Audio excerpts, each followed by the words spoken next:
Gorilla, c'est un modèle qui te permet de consommer, on appelle ça on demand, c'est à la demande. Donc finalement, tu ne consommes que ce dont tu as besoin. Et aujourd'hui, lorsqu'un panier moyen pour la semaine est fait par un consommateur lambda, il y a un pourcentage à 2 chiffres d'aliments qui ne sont pas consommés et qui sont jetés.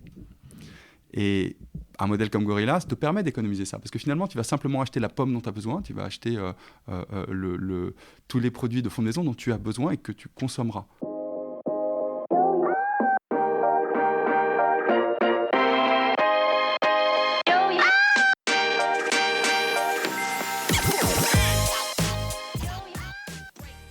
Bonjour et bienvenue parmi les Digital Doers, votre podcast source d'inspiration pour les acteurs de l'innovation.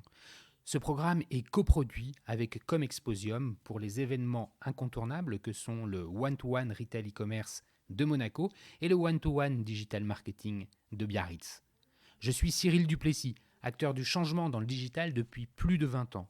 Je donne ici la parole aux personnalités des différents écosystèmes digitaux en France. Qu'ils soient prestataires, annonceurs, marques, retailers ou pure players, ils sont des acteurs engagés dans leur business et l'innovation fait partie de leur quotidien. Source intarissable d'inspiration, je vous propose une conversation dynamique et sincère pour vous donner accès à leur retour d'expérience, leur vision et leur analyse sur les tendances et les perspectives marché. Vous êtes de plus en plus nombreux à écouter les Digital Doers et je veux vous en remercier. N'oubliez pas de vous abonner sur la plateforme d'écoute de votre choix et de voter 5 étoiles sur Apple Podcast. N'hésitez pas à laisser un petit commentaire sympa, ça fait toujours plaisir. Alors bonne écoute à vous, toujours sans coupure.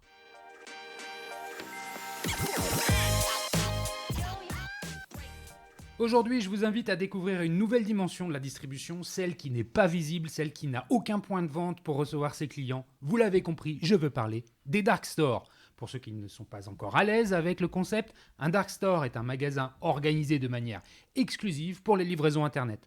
Votre seul moyen d'acheter est donc de passer par le site ou l'application du dark store, à l'image de ce qui existe déjà avec les dark kitchens. Habitant des grandes agglomérations françaises, vous avez sûrement vu des pubs pour des apps vendant des denrées alimentaires et vous promettant d'être livrés en moins de 15 minutes. Pour en parler, j'ai le grand plaisir de recevoir Pierre Guillonnin, le General Manager de Gorillaz en France. Gorillaz est la nouvelle licorne allemande qui a levé 290 millions de dollars début 2021, moins d'un an après sa création. L'entreprise s'internationalise et la France fait partie des pays clés. Le déploiement est en cours avec la promesse de livrer en 10 minutes. Avec Pierre, nous parlerons d'abord du marché, celui qui est en pleine mutation depuis la crise du Covid, et je suis intéressé de l'entendre se prononcer sur les changements d'habitude et les nouveaux besoins des consommateurs. Nous poursuivrons sur la proposition de valeur de Gorillaz et sur l'orchestration des opérations, car dans un métier comme celui-ci, la réussite repose sur la qualité d'exécution, d'autant plus que la promesse est forte. Enfin, nous aborderons le sujet fondamental du recrutement de clients. Comment la jeune entreprise compte-t-elle s'y prendre ? Mais avant de commencer, Pierre, pourrais-tu te présenter en quelques mots ?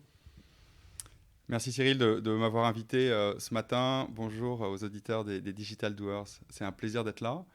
Et pour parler de Gorillaz et du marché, mais avant, effectivement, je voulais aussi pouvoir parler un peu de mon parcours. Ça fait maintenant une bonne dizaine d'années que j'évolue dans le milieu du digital. J'ai commencé ma carrière chez Groupon, dans lequel j'ai eu la chance de pouvoir développer toute la partie marketplace. Tu as commencé chez Groupon en quelle année ? Juste pour replacer un Exactement, petit peu. j'ai commencé en 2011. 2011, il y a vraiment 10 ans. Exactement, on était alors aux prémices un peu de l'aventure Groupon, qui à l'époque était aussi la start-up qui avait eu la plus forte croissance. Et dans cet écosystème vraiment nouveau à l'époque, j'ai pris le challenge de développer toute cette partie marketplace, vente de produits physiques, en commençant vraiment de zéro. Et le challenge, c'était de pouvoir proposer justement à des consommateurs une nouvelle façon de consommer et des nouveaux produits. Et ce qui m'a vraiment permis sur ces 10 années d'avoir un côté hyper entrepreneurial. L'idée, c'était vraiment de construire un business. En 10 ans, tu as passé différentes étapes. J'imagine que tu n'es pas resté 10 ans au même poste. Tu rentres pour les activités marketplace chez Groupon. Exactement. À Paris. Je rentre sur les activités marketplace à Paris. J'accompagne le développement de cette société dans la société, finalement, de cette marketplace au sein de Groupon, que je fais grandir au départ au niveau français, puis au niveau de l'Europe de l'Ouest avec les Pays-Bas, avec la Belgique. Et au final, je rejoins le siège de Groupon à Londres pour l'Europe. En quelle année ? En 2017. Ouais. Et donc, depuis Londres, je pilote effectivement toute la partie sales et achat pour l'Europe, effectivement. Et pas que pour la marketplace. Si, que pour la marketplace, donc toute la partie vente de produits physiques, avec effectivement des grosses implications sur la partie marketing aussi, sur la partie merchandising. L'objectif étant évidemment de pouvoir mettre à disposition des clients Groupon à l'époque un maximum de produits qui touchaient tous les univers. On allait à la fois du Home and Garden, en passant par l'univers fashion, en passant évidemment par le FMCG, donc tous les produits du quotidien. Et grâce à cette expérience, si tu veux, j'ai vraiment été touché tout type de produits, tout type de catégories, tout type de besoins, tout type de clients, évidemment, et tout type de fournisseurs. Mais ce qui était hyper intéressant pour moi, c'est d'aller servir sur une marketplace unique. On avait à peu près 1000 à 1500 références. Quand je dis références, c'est des deals live qui touchaient tout type de consommateurs. Du plus jeune, on vendait beaucoup de puériculture, à la fois sur des produits ménagers très simples du quotidien. Et on travaillait avec un nombre de fournisseurs qui était extraordinaire aussi, à la fois des fournisseurs évidemment asiatiques, mais aussi des fournisseurs ultra-locaux. Comment s'organisaient les aspects de supply? Alors la particularité de Groupon à l'époque, c'est que on fonctionnait en marketplace. Ça veut dire qu'on était l'intermédiaire entre effectivement des fournisseurs qui avaient des produits à vendre et nos clients. Donc on invitait nos fournisseurs à mettre leurs produits en ligne. La transaction se faisait sur la plateforme. Et derrière, c'était le partenaire donc, qui s'occupait de la livraison, de la logistique du dernier kilomètre. Et ça, cet aspect de logistique, cet aspect de relation client, qui finalement était délégué aux partenaires avec qui on travaillait, c'est un aspect qu'on pilotait, qu'on coordonnait, mais ce n'était pas nous qui livrions. On le faisait pour une toute petite partie, on avait à peu près 10% de la logistique dont on était responsable, mais 90% se faisait via nos partenaires. Et cet aspect-là, si tu veux, ce contact avec le client qu'on n'avait pas forcément en direct, c'est quelque chose que j'ai vraiment voulu aller chercher dans ma prochaine aventure. Et aujourd'hui, je suis dans un écosystème qui me permet vraiment d'avoir ce contact physique. Et ce que je trouve aujourd'hui extrêmement important, et que dans le digital, tout le monde n'a pas, mais c'est ce contact avec le terrain. C'est ce contact avec celui qui va consommer, celui qui va effectivement, qu'il consomme, que ce soit de la nourriture, que ce soit un service ou que ce soit un produit. Il est extrêmement important de jamais perdre ce lien avec ce client. Et aujourd'hui, c'est un des challenges du digital, c'est de permettre de construire des nouveaux moyens de consommation, des nouveaux moyens de distribution, mais sans perdre ce lien essentiel avec le client. Il y a des boîtes qui l'ont fait et qui le font extrêmement bien. On parle des leaders de la distribution dans le monde aujourd'hui, par exemple. Mais toutes celles qui ne placent pas ce niveau d'exécution en gardant ce lien, aujourd'hui prennent un énorme risque. Et c'est ce que je voulais aussi, moi, dans cette nouvelle aventure dont on va parler, c'est pouvoir retrouver ce lien essentiel. Alors avant qu'on en parle et que tu nous l'introduises rapidement, je reviens 2 secondes sur Groupon. Sur ce podcast, j'ai reçu Paul Chopin de Janvry de chez Groupon qui m'a parlé aussi de cette entreprise. Et c'est d'ailleurs quelqu'un que tu connais bien. C'est grâce à lui qu'on est en contact aujourd'hui. Il y a des éléments de culture d'entreprise chez Groupon, qui est une marque américaine, qui est une entreprise américaine.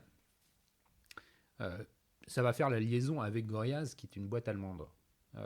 Est-ce que tu retrouves ces mêmes éléments, parce que ce sont toutes les deux finalement des startups, ou le fait qu'il y en ait une qui soit allemande versus américaine, tu es déjà dans identifier effectivement des différences majeures?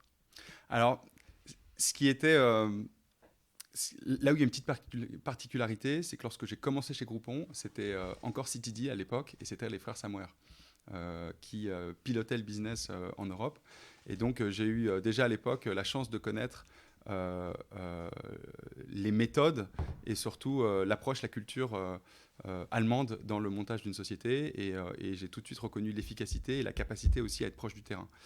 Lorsqu'on a migré vers Groupon et qu'on s'est associé que lorsque CTD a fusionné avec Groupon, j'ai rencontré une barrière qui a été aussi quelque chose qui, je pense, freine beaucoup de sociétés lorsqu'ils arrivent sur le marché européen. C'est le fait de considérer l'Europe finalement comme un État presque fédéral dans lequel rentrer sur le marché est extrêmement facile. Avec une solution unique, on adresse une grosse dizaine de pays. Et en fait, pas du tout. Le marché européen est un marché extrêmement complexe et il ne faut surtout pas arriver avec des a priori. Il faut arriver avec une humilité qui fait qu'on essaye de comprendre comment fonctionne chacun de ces États, chacun de ces marchés. Pour moi, ça a été un challenge chez Groupon. Ça a été justement, et c'est ce qui fait aussi que j'ai voulu me déplacer et j'allais extrêmement régulièrement aux Pays-Bas. Même depuis l'Angleterre, je continuais à voyager dans les différents pays. Ce qui était extrêmement important pour moi, c'est de garder ce lien pour comprendre quelle était la culture de chaque pays et comment j'adapte mon offre en permanence. Que ce soit en facial sur la marketplace, lorsque vous êtes sur votre ordinateur ou sur l'application, mais à travers le produit qu'on livre. Ça passe par des détails extrêmement simples, mais quand on reçoit un produit chez soi et que la notice est en allemand ou que la notice est dans une langue qui n'est pas celle du terrain, qui n'est pas celle du pays, l'expérience client elle est désastreuse. Et aujourd'hui, quand une société rentre sur le marché français, rentre sur le marché européen, elle doit avoir cette capacité à tout de suite comprendre les différenciations, la culture de chaque pays et surtout la mentalité du consommateur. C'est ce que Groupon n'a pas vraiment fait ou c'est ce qu'au contraire Groupon a fait en arrivant? Groupon l'a bien fait, mais ce qui est compliqué, encore une fois, quand on est intermédiaire, quand on met en relation des clients et des fournisseurs, c'est qu'on ne maîtrise pas tous les éléments de la chaîne de valeur. Donc on peut l'influencer, on peut l'exiger, mais on ne peut pas le contrôler. Et aujourd'hui, il n'y a qu'un modèle qui intègre toute la chaîne de valeur, depuis l'achat de la marchandise jusqu'à la livraison, jusqu'à la logistique du dernier kilomètre, qui peut se permettre d'avoir ce niveau d'exécution et justement de faire remonter tous les retours clients, toutes les spécificités de l'écosystème dans lequel la société, le modèle évolue, pour s'y adapter. Et l'adaptabilité aujourd'hui, pour ce digital, est un vrai challenge. Et je l'ai vécu chez Groupon, c'était un challenge et on l'a bien remporté. Aujourd'hui, Groupon continue à s'adapter aux besoins au niveau local. Et aujourd'hui, c'est un des gros challenges aussi de Gorillaz, c'est réussir, malgré le fait qu'on soit un modèle allemand, avec une vraie qualité d'exécution quand même, de comprendre les spécificités du marché français, surtout dans la distribution alimentaire qui est par définition le modèle probablement le plus exigeant au niveau européen, mais dans le monde. Alors pour répondre à ma question, est-ce que tu dirais que les Allemands sont plus sensibles aux différences culturelles, en fait finalement à ce qu'on appelle la localisation, que les Américains puisque je parlais des cultures entre Groupon et Gorillaz, mais tu arrives déjà à l'apercevoir, cette différence, ou alors finalement, il n'y en a pas tellement? Si, alors, Gorillaz a une particularité, c'est une boîte qui est née en Allemagne, c'est une boîte qui s'est développée extrêmement rapidement en Europe, mais c'est une boîte qui, lorsqu'elle arrive, n'impose pas son modèle.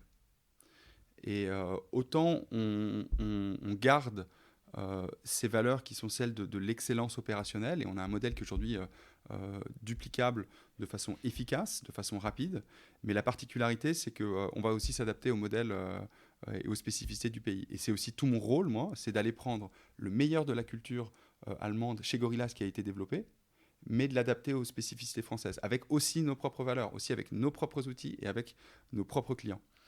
Et je dirais que la particularité de Gorillaz, c'est qu'on commence avec des valeurs, avec une éthique et avec une écoute du client et des salariés qui est extraordinaire. Et je n'ai pas vu beaucoup de boîtes aujourd'hui dans le digital qui ont cette couche de valeur dès le départ. Souvent, le business commence super rapidement, les opérations accélèrent, les startups deviennent des scale-up, les scale-up deviennent des multinationales, et puis on est tellement passionné par le quotidien que parfois on oublie de prendre un peu d'auteur en se disant mais pourquoi je fais les choses et quelle valeur je veux que mes salariés portent. Et Gorillaz a un peu pris le contre-pied. Et c'est ce qui, moi, m'a vraiment passionné quand j'ai commencé à discuter avec les fondateurs il y a quelques mois. C'est qu'on commence par ces valeurs et on met ces valeurs à disposition d'un marché. Et c'est pour moi vraiment ce qui va permettre de craquer un peu ce modèle du digital dans la distribution alimentaire. C'est qu'on prend le contre-pied, en fait. On va véritablement s'inscrire, rentrer sur un marché, mais par la bonne porte. Justement, on est en train de comprendre la raison pour laquelle tu es arrivé chez Gorillaz, et puis on va rentrer en détail un peu plus tard sur Gorillaz. Avant qu'on ne parle du marché, globalement, ta feuille de mission à toi, on a compris dans les grandes lignes, c'est le déploiement de Gorillaz en France. Mais est-ce que tu peux nous en dire un peu plus, et qu'est-ce qui t'a motivé à rejoindre l'aventure Gorillaz? Alors, ce qui m'a motivé, il y a deux aspects. Le premier, il faut savoir que je suis quelqu'un qui est extrêmement passionné par tout ce que je fais. Je m'engage à 300% dans les missions que que je prends à bras-le-corps. Je me suis vraiment éclaté chez Groupon, je le dis comme ça, parce que pour moi, ça a été un challenge, mais avant tout, c'était une passion aussi. Et lorsque je suis rentré en France, je cherchais justement à retrouver un challenge qui soit vierge. Et Gorillaz, en parallèle de ce côté qui vient digitaliser le monde du retail, il y a un côté où je retrouve énormément les valeurs du sport qui me sont extrêmement chères. J'ai toujours fait beaucoup de sport en parallèle du boulot. J'ai fait beaucoup de triathlon, j'en ai fait au niveau compétition. Je suis fan de vélo, autant pour circuler à Paris que pour aller challenger les copains en triathlon. Et je cherchais vraiment un modèle pour rejoindre les valeurs, si tu veux, dans lequel le ride, la valeur du vélo, puisse être présent. Il se trouve que Gorilla s'est construit sur cette valeur. C'est une boîte qui a été montée par des riders et qui apporte ces valeurs du ride, de l'engagement, de l'ultra-mobilité permanente, la prise de décision rapide, qui apporte ces valeurs dans un écosystème qui est celui du retail et celui du digital en même temps, dans lequel ça n'avait jamais été fait. Et quand tu prends un peu de recul et que tu le regardes, le modèle de Gorillaz, et c'est ce qui m'a vraiment plu, c'est ce qui me plaît, c'est que là où les révolutions, les disruptions, on va dire, ont toujours été en deux dimensions, avec une industrie plus une couche technologique, et ben Gorillaz, c'est peut-être aujourd'hui un des premiers modèles qui vient rentrer dans une troisième dimension, en mettant une couche technologique, bien sûr, le retail, la distribution alimentaire, et en plus la logistique du dernier kilomètre. Bon. Et aujourd'hui, il n'y en a pas beaucoup qui sont dans ces trois dimensions, et c'est exactement l'écosystème dans lequel moi je voulais rentrer. Ça fit, ouais. en fait, ça fit entre tes attentes et puis ce qu'ils te Exactement. proposent. Et on va revenir comprendre, parce qu'il y a beaucoup de choses, il y a beaucoup de questions qui me viennent, pour qu'on puisse finalement y répondre sur la base d'un constat. On va parler du marché, je le disais en introduction, finalement il n'y aurait pas de Gorillaz et consorts s'il n'y avait pas de marché, pas de consommateurs. Depuis les 12 ou 18 derniers mois, les choses ont quand même énormément changé. Le paradigme de la consommation n'est plus le même. Tout le monde est au courant de cette crise sanitaire qui a redistribué les cartes et puis les besoins sont plus les mêmes. Qu'est-ce qui reste ? Quelles sont les attentes ? Gorillaz s'est justement développé pendant cette crise. Il y a peut-être une raison à ça. Avant qu'on rentre donc dans la proposition de valeur de Gorillaz, est-ce que tu peux finalement nous parler de l'interprétation du marché du retail, de la distribution, enfin on est plutôt dans l'alimentaire en ce qui te concerne, enfin dis-moi si je me trompe, mais globalement c'est un peu ça quand même. Qu'est-ce qui a changé, qu'est-ce qui va rester, qu'est-ce qui est conjoncturel, enfin comment tu interprètes tout ça ? Alors c'est une vaste question, c'est un sujet qui aujourd'hui génère énormément de débats. C'est un domaine sur la distribution alimentaire, parce qu'effectivement c'est le marché dont on parle aujourd'hui, c'est la distribution alimentaire au niveau national. C'est une industrie qui finalement s'est vraiment spécialisée depuis une soixantaine d'années avec la naissance effectivement de la GMS, qui aujourd'hui contrôle à peu près 95% de la distribution alimentaire non préparée en France. Mais quand on regarde ce qui s'est passé sur les 5 dernières années, notamment depuis la naissance de toutes les plateformes logistiques de proximité qui permettent d'avoir accès à des plats préparés, je parle de Deliveroo ou Uber Eats, ça a été un peu les précurseurs dans des changements d'habitude. Et finalement, la crise sanitaire est venue accélérer ces changements et ce mode de consommation, mais c'est une vague, moi je parle vraiment d'une vague, qui a commencé depuis déjà quelques années et dont la pandémie est un accélérateur. Mais aujourd'hui, depuis un an, qu'est-ce qu'on remarque ? On remarque que les consommateurs sont beaucoup plus soucieux de l'origine des produits, sont beaucoup plus soucieux des parcours qu'ils font et aussi de la traçabilité de leurs produits. Avec ces conditions sanitaires aussi, ils cherchent beaucoup plus de contact avec leurs commerçants, ils cherchent au contraire beaucoup moins à économiser beaucoup plus de temps par rapport à celui qui est passé dans les commerces, dans les grandes surfaces ou dans les moyennes surfaces de proximité. Il faut savoir qu'aujourd'hui, c'est plus d'une heure qui est passée par un consommateur en moyenne en dehors de chez lui pour justement s'approvisionner en denrées alimentaires. Et aujourd'hui, il y a un souci d'optimisation du temps. On est de plus en plus sollicité. Aujourd'hui, le temps devient rare. Et la mission de Gorillaz, justement, dans cet écosystème, c'est de se dire comment on peut faciliter les choses pour le client, comment on peut lui enlever cette pénibilité qui est liée au fait d'aller... Ouais, on va y revenir. Ouais. Mais moi, je vais t'interroger sur le marché toujours et rester sur le marché. J'aimerais bien Ouais. qu'on prenne un peu le temps d'aller plus loin. C'est difficile de ne pas caler finalement sa réflexion sur sa propre expérience personnelle. J'habite à Paris. J'ai donc un mode de vie urbain. On l'a bien compris. Gorillaz adresse l'urbain. Mais dans quelle mesure l'urbain est uniforme dans ses besoins et est-ce qu'il est représentatif de ce qui existe ailleurs? Comment finalement ceux qui sont en périphérie, en grande périphérie, se comportent est-ce que comment en fait comment on voit ça? C'est qui votre cible? C'est qui la cible de Gorillaz? Donc la question c'est comment on les qualifie ces besoins, comment on les structure. Est-ce qu'il y a, est-ce qu'on adresse des millennials, est-ce qu'on adresse aussi bien des retraités, tu parles de temps, tu vois, comment ce marché se structure sur les typologies de consommateurs? Alors, la particularité aujourd'hui, c'est que on commence d'un marché qui est relativement petit sur de la consommation ultra rapide alimentaire. Mm-hmm. Aujourd'hui, il y a très peu de clients qui finalement connaissent notre solution, par exemple. Et donc, on est dans une phase un peu d'évangélisation où on doit aussi apprendre ou dire aux consommateurs, leur faire réaliser qu'ils peuvent consommer différemment. Et je pense qu'aujourd'hui, là où il va y avoir vraiment un changement de mode de consommation, c'est qu'au lieu d'avoir une approche où le consommateur doit anticiper ses besoins, il doit se préparer à l'avance, il doit planifier son besoin. Nous, on part d'une approche dans laquelle le client ne doit plus avoir à s'organiser. On veut vraiment revenir à un aspect extrêmement, j'ai envie de dire, primitif pour provoquer un peu, mais et c'est aussi l'image du gorille. Aujourd'hui, un consommateur, à une époque où on est capable d'envoyer des drones sur Mars et de faire voler des hélicoptères sur Mars, pourquoi est-ce qu'il faut encore 24 heures pour recevoir son plein de courses? Pourquoi il faut consacrer 2 heures par semaine pour aller faire la queue dans un supermarché alors qu'on aurait presque à tendre la main normalement pour devoir se nourrir, qui est un besoin extrêmement primitif.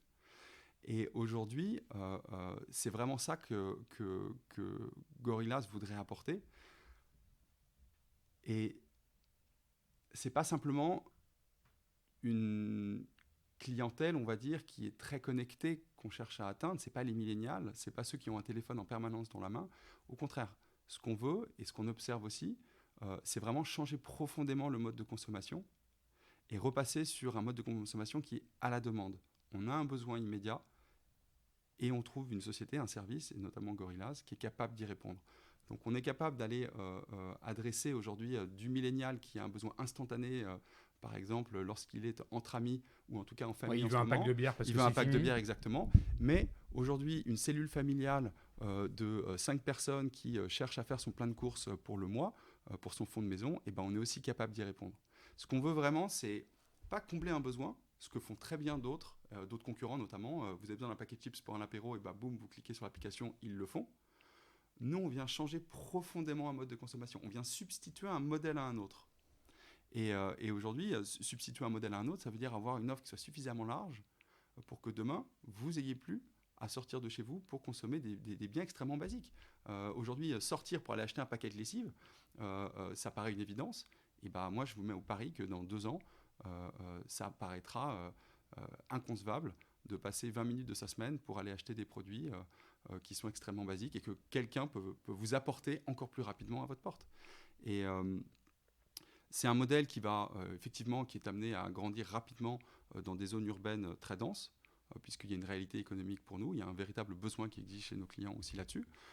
Mais finalement, c'est un modèle qui peut être amené à s'étendre partout où le mode de distribution actuel n'est pas suffisamment dense ou n'est pas suffisamment adapté par rapport aux besoins. Alors moi j'entends bien ce que tu dis, je te challenge sur ta réponse. On est début mai 2021, on est un peu plus d'1 an après le début de la crise sanitaire. Effectivement, la crise sanitaire a accélérer des tendances. Tu l'as très justement dit, je le dis je crois dans chacun des épisodes de ce podcast, on ne va pas revenir dessus. Il y a aussi un sujet qui est celui de la sensibilité au prix. C'est-à-dire que s'accompagne de la crise sanitaire une crise économique et une crise du pouvoir d'achat. Et là encore, il n'y a personne qui va aller contester ce constat. C'est une réalité qui peut être en décalage par rapport à la crise sanitaire, mais qui est vraiment une réalité. Quand on voit le taux d'épargne des Français, tout le monde l'explique comme étant je fais des réserves parce que je ne sais pas de quoi l'avenir est fait. Tout à fait. Donc ça veut dire que le pouvoir d'achat baisse et que la sensibilité au prix, mécaniquement, augmente. Dans quelle mesure le consommateur d'aujourd'hui, qui veut déjà consommer responsable, tu parlais de traçabilité, du bio, c'est-à-dire finalement mieux consommer, moins low cost, c'est ce qu'il voudrait en théorie, tu vois, avoir des produits de meilleure qualité, plus responsables, ça nécessite de mettre un peu plus d'argent parce que tu payes plus cher ta pomme bio qui a été cultivée à 25 ou 30 km de ton point d'achat que la pomme pleine de pesticides qui arrive d'un pays de je ne sais où il y a longtemps. Quand toi, tu as une sensibilité au prix, c'est-à-dire quand tu fais attention à tes dépenses, il y a toujours cet arbitrage qui n'est pas toujours simple. C'est une réalité et qui n'est pas simple. Là-dessus, tu rentres sur de la livraison. Parce que finalement, tu le disais très justement, ça va permettre de passer sur la proposition de valeur de Gorillaz, mais je vais te laisser y répondre. Tu rajoutes en fait cette dimension de livraison, cette livraison qui est verte puisqu'elle est à vélo, mais qui a un coût. Soit le coût il est facial, c'est on dit ça coûte tant, soit le coût il est en partie répercuté dans les prix des produits, mais il y a un coût, enfin in fine, de toute façon ça se paye le service. Donc dans quelle mesure, est-ce que j'arrive à la fin de mon propos, il y a une forme de quadrature du cercle entre finalement ce besoin de service, ce besoin d'acheter des produits responsables et cette sensibilité au prix lié aux enjeux du pouvoir d'achat? Alors, c'est une extrêmement bonne question. Effectivement, je pense que la crise sanitaire a aussi fait remonter énormément de problèmes et de challenges liés au pouvoir d'achat. Et ça a été une année difficile, je pense, pour beaucoup de consommateurs.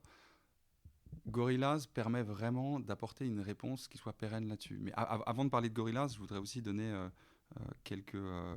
un éclairage là-dessus. Effectivement, il y a une sensibilité au prix qui est énorme. Et dans le monde de la consommation alimentaire, finalement, il n'y a pas vraiment de fidélité. C'est ce qu'on observe. Il n'y a pas de fidélité à une marque. Par contre, il y a une grosse fidélité au prix. Donc, c'est le premier critère de décision lorsqu'un consommateur procède à un acte d'achat. On observe aussi un deuxième facteur, quand même, c'est que les consommateurs sont prêts à payer plus cher lorsqu'ils peuvent acheter français, lorsqu'ils ont une meilleure traçabilité, une meilleure connaissance. Donc, finalement, on peut se demander, mais si un consommateur est prêt à payer un petit peu plus cher parce qu'il a il s'identifie au produit, enfin, il plébiscite ce produit, et est-ce qu'on ne peut pas lui faire acheter un petit peu moins, mais le bon produit? Et c'est là où je veux en venir, c'est que Gorillaz, c'est un modèle qui te permet de consommer, on appelle ça on demand, c'est à la demande. Donc finalement, tu ne consommes que ce dont tu as besoin. Et aujourd'hui, lorsqu'un panier moyen pour la semaine est fait par un consommateur lambda, il y a un pourcentage à 2 chiffres d'aliments qui ne sont pas consommés et qui sont jetés. Et un modèle comme Gorillaz te permet d'économiser ça. Parce que finalement, tu vas simplement acheter la pomme dont tu as besoin, tu vas acheter tous les produits de fond de maison dont tu as besoin et que tu consommeras.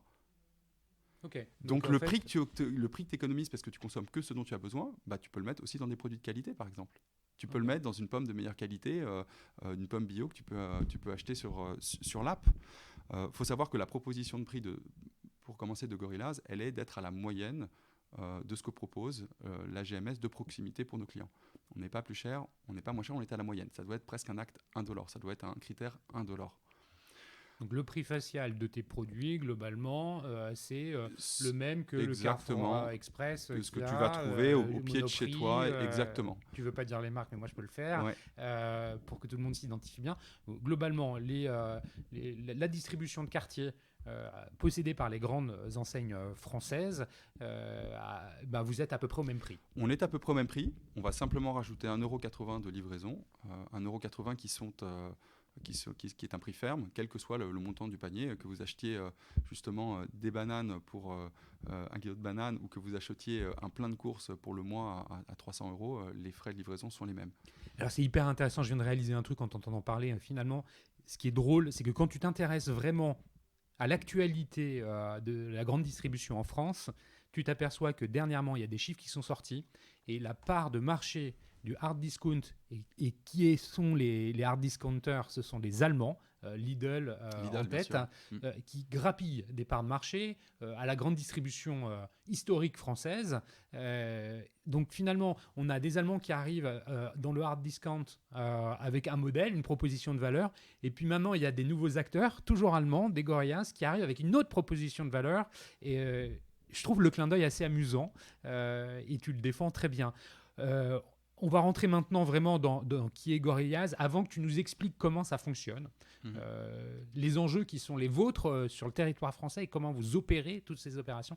Est-ce que tu peux nous faire un petit pitch pour retracer ce très court historique de la société? Tu as parlé des fondateurs qui sont des riders à l'origine. Comment tout ça s'organise? Enfin voilà, tu dois avoir des éléments de langage pour nous introduire tout ça, j'imagine. Exactement. Gorillaz, c'est une courte histoire à l'échelle de la distribution alimentaire. C'est une histoire qui commence maintenant à être un peu plus longue à l'image du digital. Mais ça a commencé il y a 11 mois, exactement. Ça commence par 3 fondateurs allemands qui se disent, mais comment ça se fait qu'aujourd'hui... Ils sont jeunes. Ils sont jeunes. Ils ont un peu plus de la trentaine aujourd'hui. Et ils se disent... pourquoi est-ce qu'aujourd'hui je ne suis pas capable de consommer, de répondre à un besoin de base immédiatement? Il crée un premier dark store, que moi j'aime pas trop appeler dark store, on reviendra dessus derrière, mais j'appelle plutôt ça un store ou un magasin de proximité. Et ils se disent, montons notre premier store et voyons si des clients aussi plébiscitent aussi notre service. Le premier store fonctionne extrêmement bien. C'est à Berlin, bien sûr. Ouais. Dans un écosystème berlinois qui est très particulier sur la distribution alimentaire, qui s'y prête aussi évidemment. Mais l'aventure commence par là, de façon très simple. C'est eux qui livrent, c'est eux qui achètent leurs marchandises. Ils font la logistique et les opérations. Et au final, 1, 3, 5, 100, 1000 clients. Et le modèle se structure. Au bout de 3-4 mois, on parle de 3 dark stores, donc 3 stores implémentés à Berlin. Bien sûr, dans cette phase de croissance opérationnelle, des investisseurs se sont liés à l'aventure aussi pour nous aider à grandir dans des bonnes conditions, en maintenant la même qualité de service, en maintenant ce délai incroyable qui est quand même de maximum 10 minutes pour nos clients. Et 11 mois après, on parle d'une société dans laquelle il y a plus de 2000 salariés, dans laquelle il y a une soixantaine de stores hallucinant. Soixantaine de stores implémentés en Europe, 4 pays ouverts, plus de 18 villes servies en Europe. On se demande comment c'est possible d'aller aussi vite. Parce que par exemple, quand je t'entends parler, il y a une question qui me vient, mais qui est toute bête. Vos livreurs, ils livrent à vélo. Ouais. Les vélos, ils sont à vous? Non. Les vélos ne sont pas à nous. Aujourd'hui, on passe par des solutions de leasing. Ok. Mais donc, enfin, c'est vous qui les fournissez aux livreurs? Exactement. Alors, non, c'est ce que je voulais dire. Bien sûr. C'est-à-dire que d'un point de vue opérationnel, il faut quand même organiser les choses pour que vos livreurs aient un vélo pour livrer. Oui, alors la particularité de Gorillaz, et c'est ce qui fera que Gorillaz durera dans le temps, c'est qu'on ne fait pas de concession sur l'excellence opérationnelle. Et quand je te dis l'excellence opérationnelle, c'est à travers toute la chaîne de valeur qu'on intègre.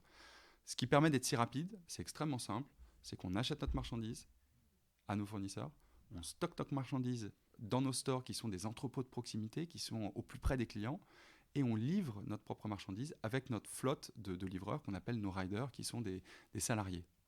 C'est un point important par rapport à tous les autres modèles qu'on a pu entendre et toutes les histoires sur les autres modèles. Attends, donc en fait, comment le développement, je reviens juste sur le développement parce que c'est tellement rapide, tellement hallucinant, 60 magasins ouverts en même pas un an.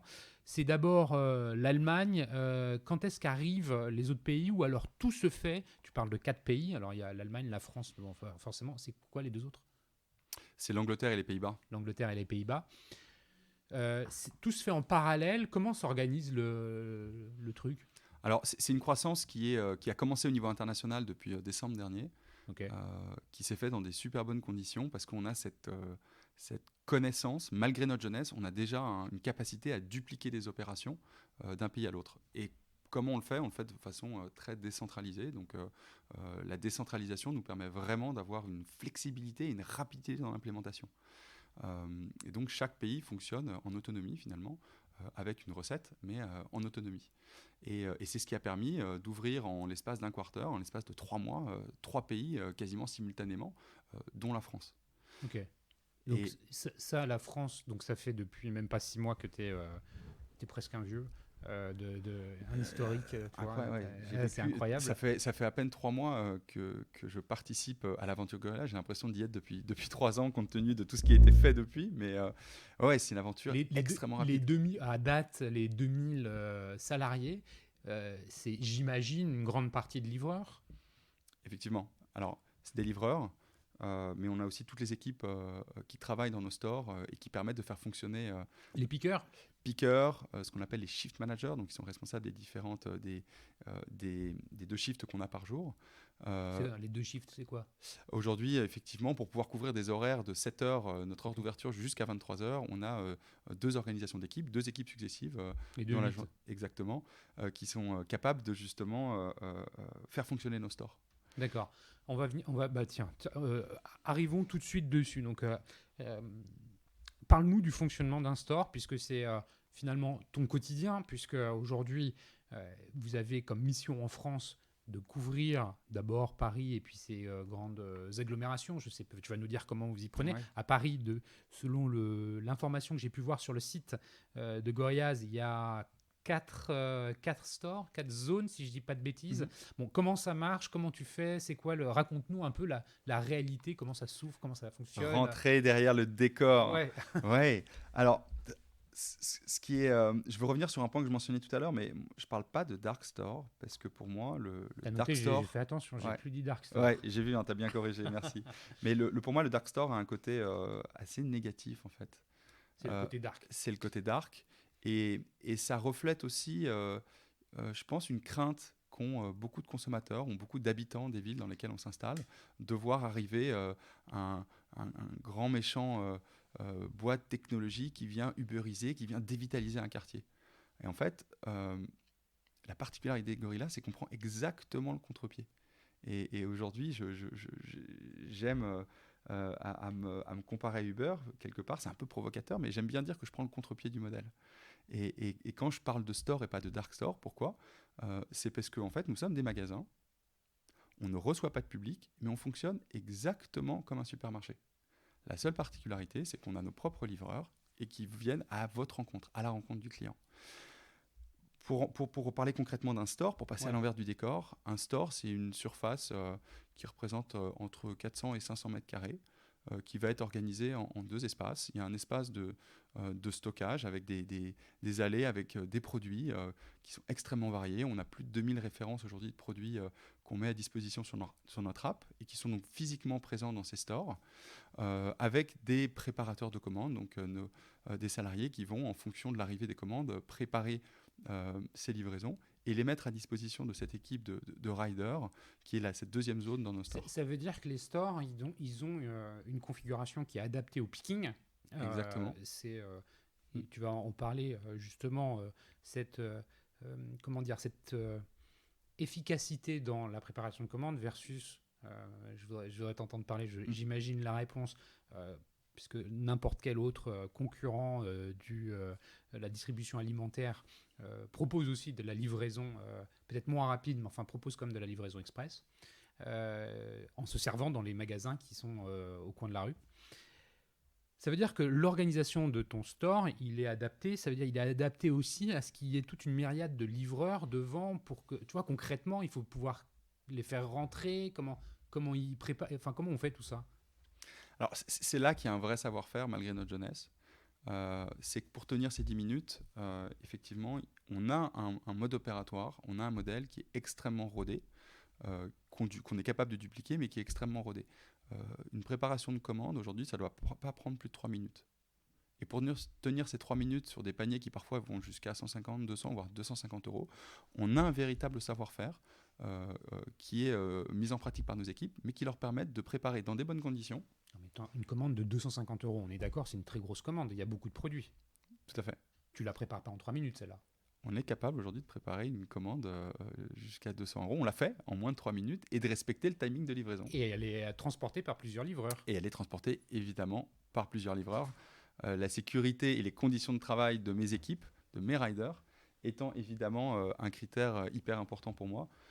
Et quand je fais moi-même les livraisons, ça m'arrive plusieurs fois par semaine.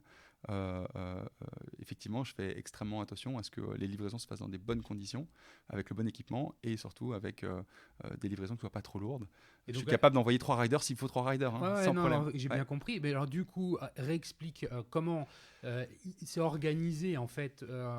Parce que avec les vélos, il ne faut pas que ça se croise. Enfin, il faut que s'il y a une commande qui est transportée par plusieurs livreurs, comment on fait tout ça? Enfin, Alors, c'est aussi là où moi, j'ai tout de suite adhéré au modèle et aujourd'hui, je ne fais pas de concession dessus.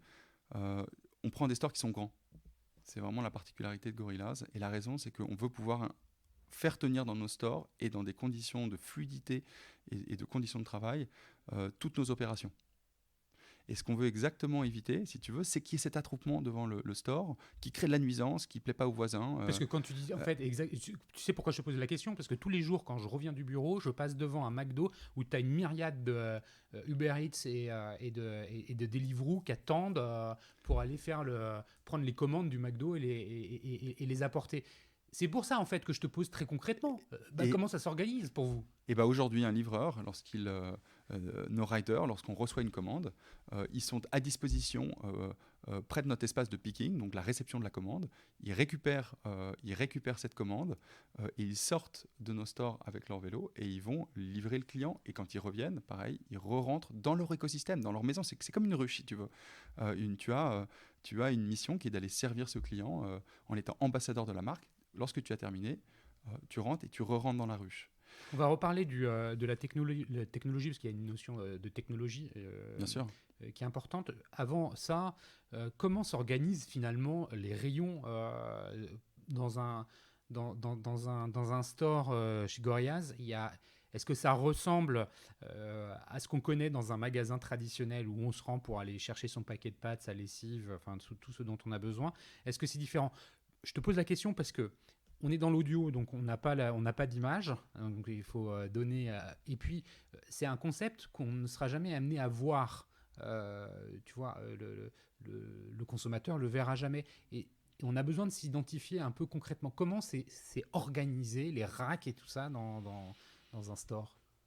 Alors, pour faire tomber le voile, ça s'assimile à 95% à l'expérience que l'on vit lorsqu'on rentre dans un supermarché de proximité. Ça en a la taille finalement, et c'est les mêmes équipements.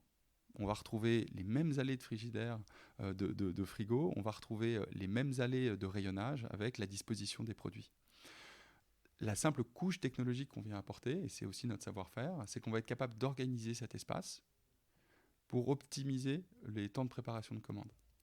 Et ça, on vient avec justement ce savoir-faire que n'ont pas nos concurrents et qui nous permet d'organiser la disposition des produits pour que ce soit le plus rapide. Il y a quand même une réflexion autour de la façon dont les produits sont accessibles pour le picker.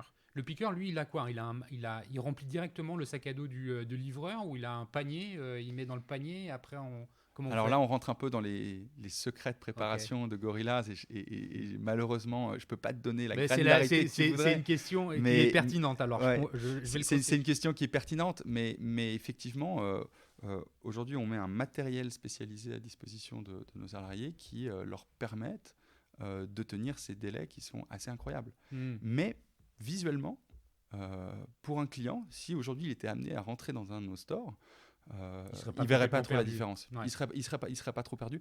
Ouais. La seule chose qu'il réaliserait, c'est qu'au lieu de rentrer dans un univers qui est normalement assez triste, qui est qui est un peu sans âme et dans lequel il y a souvent une musique de fond assez ennuyeuse, et il se rendrait compte qu'il rentre dans un espace où tu as une vraie communauté qui travaille. Ouais, tu disais, c'est comme dans une ruche. C'est exactement le même concept. Et ça veut dire que pour trouver vos points de stockage, finalement, vos stores. Vous cherchez quoi d'anciens points de vente traditionnels, un ancien Franprix, ou alors ça peut être complètement autre chose? Alors, on est extrêmement adaptable. On est capable de prendre des surfaces très diverses en termes d'organisation, en termes de positionnement. On ne va pas aller chercher effectivement des stores qui soient dans des rues extrêmement passantes. Ce n'est pas l'objectif. On est capable d'opérer finalement même en deuxième ou en troisième front de rue, à partir du moment où l'espace à l'intérieur permet d'installer nos opérations. Mais on est extrêmement flexible sur la typologie de biens qu'on est capable de prendre. On a pris des anciens supermarchés, on a pris des anciens lieux de stockage. Demain, on serait capable de prendre un ancien bureau qui soit en rez-de-chaussée et de le réaménager. Là-dessus, c'est aussi la force, c'est que on part d'un produit brut, qui est une surface qu'on prend en location, et en quelques semaines, hop, par magie, avec ce savoir-faire, on est capable de le transformer en store et un espace qui est convivial, qui travaille super bien en termes de qualité pro et avec cette qualité de produit, quoi. C'est assez magique. Ouais. Avant qu'on parle du business model, parle-nous de la techno. Le rôle qu'elle joue, qu'est-ce que vous avez développé, comment finalement elle vient s'intégrer à l'ensemble des opérations et les simplifier, j'imagine. Ouais. Alors, nous sommes des commerçants, on est des riders, évidemment, mais on a aussi, on le disait, j'en parlais, cette troisième dimension qui est cette dimension technologique. Et cette dimension technologique, elle nous permet plusieurs choses. D'abord, elle nous permet des économies d'échelle, évidemment. Elle nous permet d'avoir des coûts inférieurs à ce que pourrait avoir de la GMS classique, un supermarché classique. Ça, c'est sur la partie opération. Donc, j'en ai parlé brièvement dans la préparation de commandes, par exemple.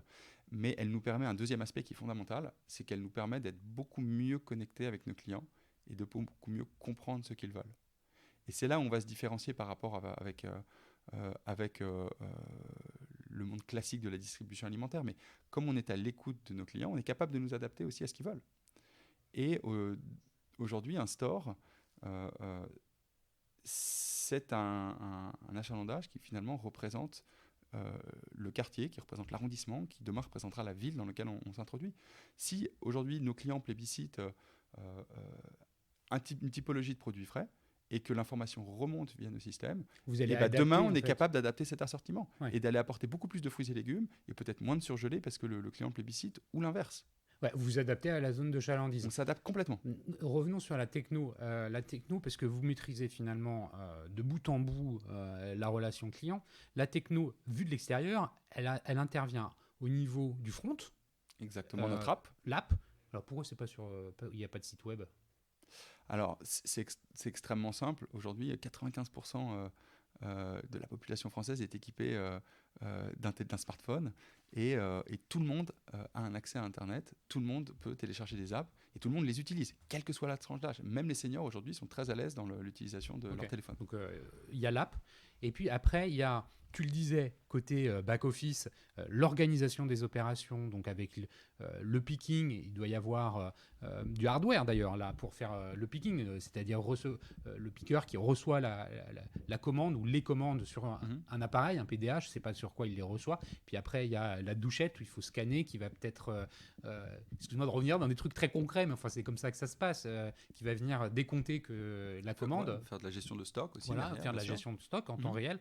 Donc vous avez, je sais pas, quelque chose qui ressemble à un OMS probablement, ou quelque chose comme ça. Enfin, il faut bien gérer les stocks. Et puis il y a après, je dirais, l'entre-deux, c'est comme ça que je le perçois. La techno, elle est aussi dans l'outil, le smartphone du livreur qui va lui indiquer où est-ce qu'il doit se rendre. Et puis peut-être d'autres choses aussi. Alors oui, je pense fondamentalement, on a des outils en termes de hardware qui ne sont pas très différents de que ceux que tu vas retrouver à une caisse de supermarché ou dans de la gestion d'inventaire ou de la gestion de stock dans un supermarché. C'est pas très loin. Je pense que la différence qu'on apporte, c'est dans le traitement de l'information, dans sa capacité à la faire remonter, sa capacité à la faire redescendre. Et c'est là où cette couche technologique nous apporte beaucoup plus d'efficience par rapport à un modèle de retail plus classique ou même par rapport à des concurrents. Mais matériellement, dans un store, tu ne verrais pas trop la différence. C'est vraiment dans ce traitement de l'information donc plutôt sur la partie software qu'on se J'imagine démarque, bien. quoi. J'imagine bien. Mais comme tu le disais, quand même pour le client et même pour nos riders, c'est une application qui est disponible sur toutes les plateformes, sur lequel le parcours d'achat est extrêmement simplifié. On cherche de la simplicité effectivement et de la rapidité pour nos clients. Et en même temps, pour le rider, c'est avoir un outil qui lui permette de livrer dans des bonnes conditions. Donc les interfaces qu'on utilise lui permettent de respecter ses temps de commande sans être obligé d'aller trop vite ou de ne pas respecter les règles. Donc encore une fois, la tech vient apporter beaucoup plus de rapidité, mais dans des bonnes conditions. C'est vraiment le challenge, quoi. Ouais, ça, c'est très clair. Merci pour ces éléments de réponse. J'en viens au business model. Je le disais tout à l'heure, en fait, vous travaillez par zone. Un store couvre une zone. Mhm. Tu as avancé des éléments d'économie d'échelle, tu as parlé des besoins qui évoluent, ou finalement on demand, on a besoin de quelque chose, paf, on le commande, ça arrive, c'est presque magique. Une zone, comment vous définissez la zone géographique autour du store? Elle est composée. C'est quoi les KPI qui permettent de la mesurer, de la suivre, de la définir? Alors, d'abord, le business model de Gorillaz a vocation à s'implémenter partout où il y a un besoin de consommer différemment. Et ça, d'après les remontées qu'on a aujourd'hui, ça peut être à peu près n'importe où. Tout le monde plébiscite le fait de pouvoir consommer à la demande, avec toutes les implications positives que ça a. Mais par contre, on a une contrainte, effectivement, côté Gorillaz, c'est que on doit évidemment respecter une certaine densité de population parce qu'on a une équation économique à résoudre. Bien sûr. Exactement. Et concrètement, aujourd'hui, on commence par les zones les plus denses, de façon extrêmement simple. Notamment, on commence par toute l'île de France, parce que c'est là qu'on a la plus grosse densité, effectivement, au niveau national. On est en train de s'étendre aussi au niveau régional. On va rentrer dans les plus grandes villes de France. Mais on est capable aussi d'aller s'insérer dans des plus petites villes, là où la distribution alimentaire est contraignante, répond pas aux nouveaux besoins des consommateurs, et où nous aussi, d'un côté économique, on est capable de remplir notre équation. Mais aujourd'hui, un store, c'est un rayon d'action d'à peu près 1,5 à 2 km autour de son emplacement, dans le quartier dans lequel il est, ce qui permet, dans Paris Intramuros, par exemple, de desservir des zones de chalandise qui sont entre 70 000 et 150 000 clients. Aujourd'hui, c'est à peu près la moyenne. D'accord. Et avec un store, on, on couvre à peu près ce que la GMS, encore une fois, là où la GMS nécessiterait à peu près entre 5 à 10 stores, 5 à 10 supermarchés pour pouvoir couvrir cette zone, et ben nous, on n'a besoin que d'un store. Et c'est là où il y a cette notion aussi d'économie d'échelle. C'est là où je voulais t'emmener. Exactement. Si on a peut-être des opérations dans les stores qui sont plus lourdes, il faut du monde pour faire tourner un store dans les bonnes conditions. Et ça, on met les moyens pour le faire. Par contre, si tu amènes ça à un niveau de la ville, au niveau de la région dans laquelle on opère, finalement, on a une empreinte d'un point de vue opérationnel qui est moins lourde. Et c'est la raison pour laquelle aussi, aujourd'hui, un store à Berlin, là où on a un peu de recul sur nos opérations, en quelques mois, un store à Berlin génère plus de commandes que 5 à 6 supermarchés de proximité réunis.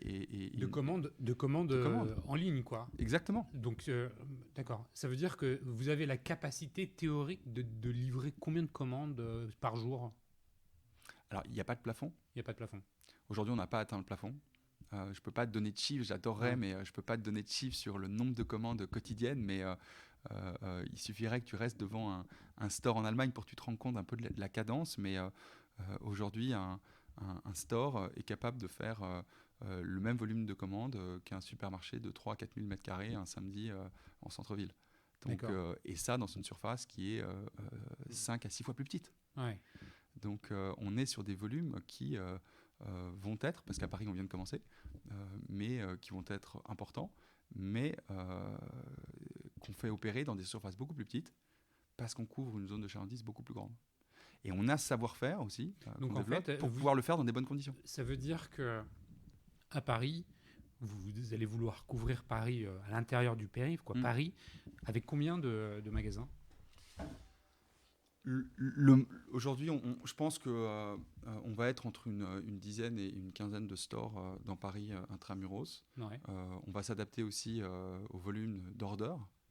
qu'on génère et on sera capable de s'adapter toujours pour faire en sorte que mes équipes au quotidien travaillent dans des bonnes conditions. Si le volume d'order explose, ce que je souhaite et ce qui est en train de se passer, et ben dans ce cas-là, je serai tout à fait capable d'implémenter un nouveau store pour pouvoir aussi répondre à la demande et continuer à opérer avec le niveau d'excellence qu'on a aujourd'hui. Vous allez vous adapter, mais disons que la cible, c'est entre 10 et 15 dans Paris. Ouais, après, Paris, c'est 2,5 millions de personnes. Après, les 10 millions de la région parisienne, ils sont éclatés autour. La densité est quand même beaucoup moins forte. Est-ce qu'on est toujours sur le même type d'organisation? Et peut-être qu'il y a une expérience qui se fait en Allemagne. Est-ce qu'on est toujours à vélo? Est-ce que la zone de chalandise, elle n'est pas de 1 km, mais de 5 ou 10? Je ne sais pas. Comment ça se passe Alors, on a vocation à s'implémenter en Île-de-France de façon assez large, encore une fois, là où il y a une demande et là où il y a une densité. En revanche, on le fait sans faire de concessions sur notre modèle. On reste avec des riders qui sont salariés, on reste avec un niveau d'équipement qui est élevé, avec des vélos électriques pour limiter l'empreinte carbone qu'on a. On met toujours le même matériel de qualité à disposition de nos riders, mais qu'on s'implémente à Bastille ou qu'on s'implémente à Gennevilliers ou à Rueil-Malmaison, le business model ne change pas. La promesse pour le client ne change pas, la qualité de produit ne change pas. Et les opérations ne changent pas derrière. Ok. Avant qu'on ne passe sur la relation client, parce que là, en t'écoutant parler, j'ai quelques questions qui me sont venues en tête. C'est quoi le plan de déploiement? Enfin, je sais pas, fin 2021, c'est Paris couvert. Quelles sont les autres villes qui commencent à s'ouvrir? C'est quoi les ambitions? Très simplement, c'est Paris couvert avant l'été, c'est une arrivée en région aussi avant l'été, c'est au moins une dizaine de villes couvertes d'ici la fin de l'année. Donc une couverture nationale d'ici la fin de l'année avec plusieurs dizaines de stores au niveau national. On accélère aussi, on apprend au quotidien. Il faut savoir qu'il y a 2 mois, la société n'existait pas. Il y a 1 mois, on n'avions pas de store live. Et on est en train de monter en puissance. On apprend aussi sur le terrain. On développe notre propre modèle aussi. Et quand je vois la rapidité d'exécution, je me dis qu'on peut encore monter en puissance et on va le faire. Ouais.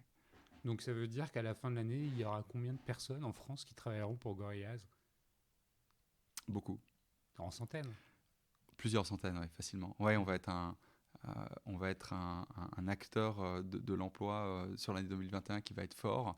Et ça, moi, on peut rentrer dans le débat, mais je suis très passionné, pas dans le débat, mais dans le sujet, mais je suis extrêmement passionné sur ce sujet-là. On a une diversité d'équipes, une diversité dans les équipes aujourd'hui qui est assez extraordinaire par les parcours que les salariés, que ma team a, par aussi la typologie de people qui nous rejoignent. C'est extrêmement varié, mais c'est ce qui fait la richesse. Et mon objectif, c'est vraiment de maintenir cette diversité tout en montant en puissance et de permettre aussi à des gens qui étaient éloignés de l'emploi de retrouver de l'emploi grâce à Gorillaz, et ce, quels que soient les jobs qu'on a à pourvoir. Et je mets vraiment un accent extrêmement fort là-dessus parce que je veux vraiment que Gorillaz apporte aussi une pierre à cet édifice et participe à ce challenge, quoi. Effectivement, c'est un enjeu clé, le recrutement, surtout quand il va aussi vite. On va finir par revenir sur la demande. Vous êtes en train de constituer l'offre. Finalement, les stores représentent l'offre. Tu disais, il y a 2000 références dans un store. Sa vocation à être encore plus large, ou c'est à peu près le... On commence à 2000, mais on va élargir. Ouais. Ok. Et maintenant, il y a la demande. La demande, il faut aller... il faut les recruter, vos clients. Bien sûr. Comment vous allez faire? Et dans quelle mesure, deuxième question, sur la base de ce qui existe en Allemagne, tu parlais de proximité, en fait. Est-ce que finalement, les clients vont devenir un peu fidèles au service de on-demand? Et est-ce qu'il y a eu, même si c'est récent, je suis bien conscient, mais finalement, une forme de relation particulière avec les livreurs? Est-ce que les gens ont appris à les connaître? Et finalement, ce qui existe dans le monde de la rue, c'est-à-dire que tu descends et puis tu as tes petits commerçants que tu connais avec qui tu vas tchatcher, tu le retrouves un peu différemment avec les livreurs. Voilà, 2 questions en une. La première, comment vous allez recruter les clients? Et la seconde, comment vous nouez finalement une relation de proximité. Alors, c'est ce que je disais au début de notre conversation, mais l'offre va créer la demande. Et là-dessus, mais tu le disais aussi, vous n'êtes pas encore connu. Exactement, et on n'est pas encore connu, en tout cas en France. Et on a ce challenge de créer aussi cette demande, mais avec un potentiel qui est extraordinaire. La particularité de Gorillaz, c'est qu'on jouit déjà au niveau européen d'une image de marque, mais plutôt une relation client qui est extrêmement forte. Donc aujourd'hui, notre principal canal d'acquisition de clients, c'est le bouche à oreille. C'est la recommandation. Quand un client vit une expérience avec Gorillaz qui est aussi forte, on parle vraiment, j'entends le mot waouh chaque fois qu'un client ouvre la porte et qu'on est en moins de 10 minutes sur son pas de porte avec le sac, avec son sac de livraison, j'ai ce waouh. Et aujourd'hui, ce waouh, c'est ce qui fait qu'un client nous plébiscite et en recommande un autre. Tu le sais parce que tu fais les livraisons de temps en temps, toi aussi. Exactement. Donc aujourd'hui, le bouche à oreille, c'est ce premier vecteur d'acquisition.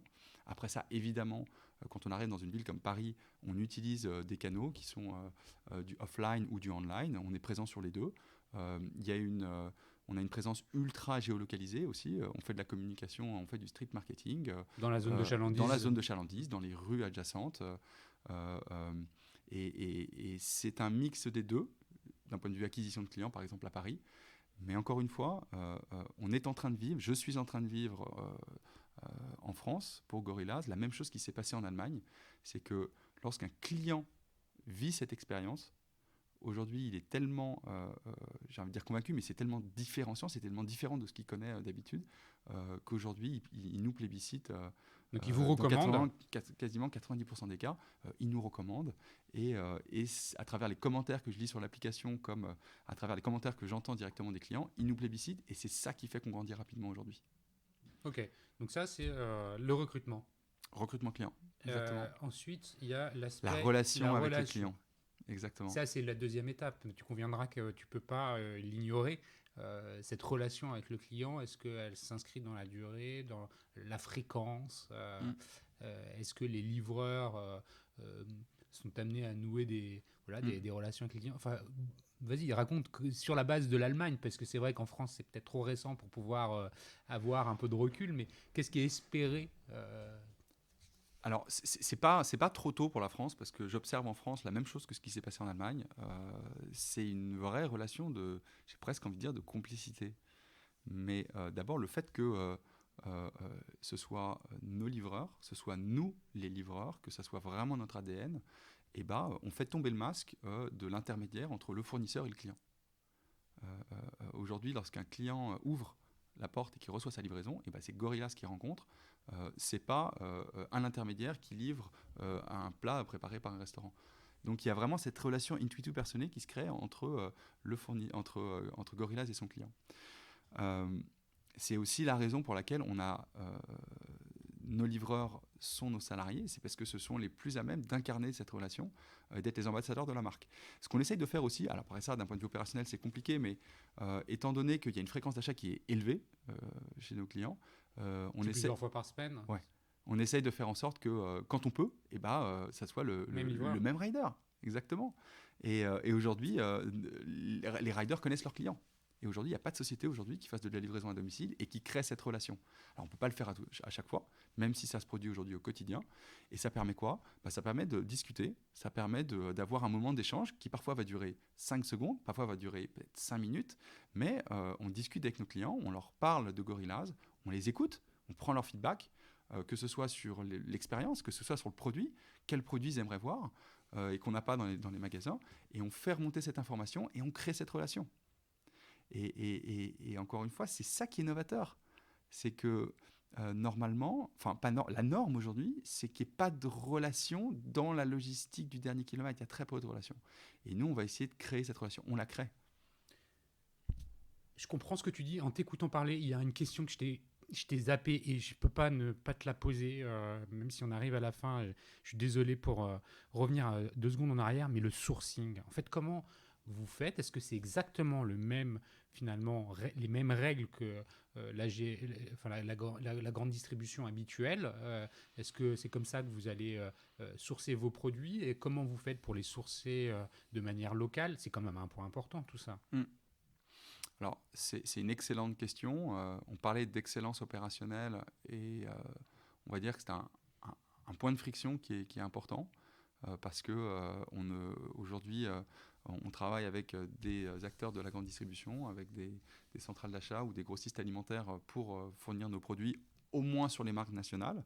Et sur 30 à 40% du reste de l'assortiment, je te le disais, on va travailler avec des marques ultra locales, on va travailler avec des commerçants, on va travailler avec des artisans boulangers. On a par exemple Anthony Bosson, qui est une marque qui s'appelle L'Essentiel, donc un artisan boulanger qui nous livre 2 fois par jour sur plusieurs références. C'est un des top-sellers chez nous aujourd'hui. Et donc, on travaille aussi avec ces commerçants de proximité avec qui on a des canaux d'approvisionnement qui sont par store, qui sont extrêmement fluides, qui marchent extrêmement bien. Mais effectivement, aujourd'hui, on a un peu ces deux pôles, ce pôle de marque nationale où on va travailler avec des grossistes alimentaires et on a une très bonne relation avec eux, avec des circuits logistiques courts, de réapprovisionnement quotidien qui marchent bien. Et en même temps, on construit ce maillage qui revitalise le quartier, où on va représenter ces artisans, ces marques régionales ou même ces marques nationales très spécialisées. Je dirais que ce qui est le plus important pour nous, pour la communauté Gorillaz, quand on fait rentrer une nouvelle marque dans notre assortiment, c'est vraiment quelle communauté on va rencontrer derrière cette marque. Et est-ce que nos deux communautés se parlent ? Et c'est ça avant tout qui est le plus important, c'est cet aspect communautaire. Et c'est la base, c'est vraiment la base de Gorillaz. On est une communauté, on a des valeurs, on va parler à des clients qui partagent ces valeurs, qui peuvent faire partie de notre communauté, et on va rechercher des partenaires aussi qui ont des produits de qualité, qui ont une communauté et qui partagent les mêmes valeurs que celles de Gorillaz. Écoute, je pense que c'est un super mot de la fin.